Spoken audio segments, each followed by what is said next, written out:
ফিলিস্তিনি বন্দীদের প্রতি কঠোর আচরণের জন্য পরিচিত ইসরায়েল এবার কারাগারে তৈরি করছে নজিরবিহীন এক নিরাপত্তা বলয়। দক্ষিণ ইসরায়েলের কেতজিওত কারাগারে আটক ফিলিস্তিনিদের পালিয়ে যাওয়া ঠেকাতে কারাগারের চারপাশে খাল খনন করে কুমির পালনের বিতর্কিত পরিকল্পনা বাস্তবায়ন করতে যাচ্ছে ইসরায়েল। এতে ব্যয় হচ্ছে প্রায় ৬৩ লাখ মার্কিন ডলার। ইসরায়েলের জাতীয় নিরাপত্তা মন্ত্রণালয় এই খবর নিশ্চিত করেছে। বিশ্ব মানবাধিকারকে বুড়ো আঙুল দেখিয়ে ফিলিস্তিনিদের ওপর নির্যাতন চালিয়ে যাচ্ছে দখলদার ইসরায়েল। শুধু তাই নয়, নির্যাতনে যুক্ত হচ্ছে নিত্য নতুন মাত্রা। এবার ইসরায়েলি কারাগারগুলোকে রূপ দেয়া হচ্ছে হিংস্র কুমির দিয়ে ঘেরা এক জীবন্ত নরকে। ফিলিস্তিনি বন্দীরা যাতে পালাতে না পারে সেজন্য কারাগারের চারপাশে নির্মাণ করা হচ্ছে জলাশয়। ইসরায়েলের রামাত নেগেভের কেতজিওত কারাগারের চারপাশে শুরু হয়েছে খাল খননের কাজ।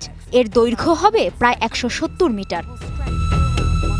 রামাত নেগেভের এক স্থানীয় কর্মকর্তা জানিয়েছেন, খালটি কারাগারের ভেতর তৈরি করা হচ্ছে, যা বাহির থেকে দেখা যাবে না। এই খালে ছাড়া হবে কুমির। খাল খননের কাজ দ্রুত করা হচ্ছে, কিন্তু সেখানে কুমির থাকবে কিনা তা কেউ জানে না। তবে প্রস্তুতি নেওয়া হচ্ছে।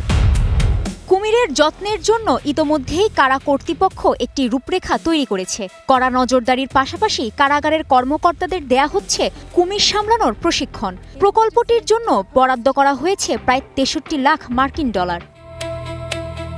ইসরায়েলের জাতীয় নিরাপত্তা মন্ত্রণালয়ও কুমির রাখার জন্য খাল খননের খবরটি নিশ্চিত করেছে।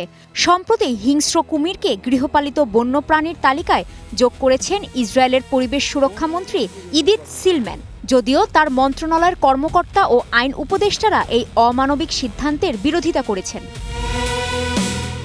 নেগেভ মরুভূমিতে অবস্থিত কেতজিওত কারাগার ইসরায়েলের সবচেয়ে বড় বন্দিশালা। ফিলিস্তিনি বন্দীদের মানবাধিকার লঙ্ঘনের জন্য এই কারাগারটি কুখ্যাতি রয়েছে। গাজা ও পশ্চিম তীর থেকে আটক ফিলিস্তিনিদের এখানেই বন্দী রাখা হয়।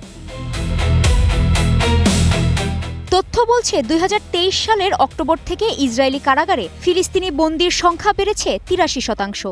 যুদ্ধ শুরুর আগে সেখানে প্রায় ৫,২৫০ জন ফিলিস্তিনি বন্দী ছিল। বর্তমানে সেই সংখ্যা ৯,৫০০ ছাড়িয়ে গেছে। কাজী শাহরিন, স্টার নিউজ।